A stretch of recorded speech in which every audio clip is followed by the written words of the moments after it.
அக்கா நடனா பிரெட்டை வச்சு விளையாடிங்க கிடக்குது. என்னக்கா பண்ண போற அந்த பிரெட்டை வச்சு அப்படின்னு கேட்டா, டேய் வாடா நான் உனக்கு பிரெட் அல்வா செஞ்சு தரேன்னு சொல்லிட்டு எல்லாத்தையும் பீஸ் பீஸா வெட்டிச்சு. ஆனா எல்லாத்தையும் வெட்டி முடிச்சுட்டு எண்ணெயில போட்டு வறுக்க ஆரம்பிச்சிச்சுங்க.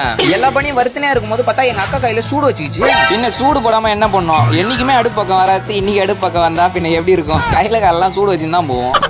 ஆனா அதுக்கப்புறம் வறுத்த பண்ணி எல்லாத்தையும் ஓரமா வச்சுட்டு ஒரு கப்பு சக்கரை ஒரு கப்பு தண்ணி ஊற்றி பாகாக்கி அதுல வறுத்து வச்ச பண்ண பாகல நல்லா ஊற வச்சு தேவையான அளவு மட்டும் காய்ச்சின பால் கொஞ்சம் ஊற்றி மிக்ஸ் பண்ணி வச்சிட வேண்டியதாங்க. ஆனா அப்புறம் என்னங்க பிரெட் அல்வா ரெடி. டெஸ்ட் பண்றதுக்கு எங்க அக்காவை போய் புடின்ற கதையா செக் பண்றதுக்கு எங்க அக்காவே சாப்பிட சொல்லி வச்சுங்க. எங்க அக்காவும் அழகா போஸ்ட் கொடுத்து சாப்பிடலாம்னு சொல்லிட்டு கிட்ட எடுத்துன்னு போச்சுங்க. போன உடனே பார்த்தா நாக்கில் சூடு வச்சுக்கிச்சு.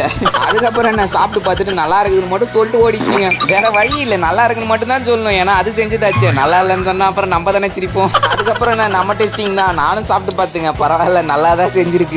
என்ன ஒன்று போன தடவை கேக்குன்னு ஒன்று செஞ்சிச்சு, அதுதான் நல்லா இல்லை கொஞ்சம். இது ஓகே, பரவாயில்ல, பெட்டரா இருக்குது. இப்போ செஞ்சுக்கிற பிரெட் அல்வால எங்க அக்கா செஞ்சது என்ன நல்ல விஷயம்னா, இங்க பாருங்க எவ்வளோ எண்ணெய் வருதுன்னு, தலையிலே தேய்க்கலாம் போல இது. சும்மா தண்ணி மாதிரி ஊத்துது, ஒண்ணுமே பண்ண முடியாது. இதெல்லாம் சாப்பிட்டா கொழுப்பு தான் ஏறும்.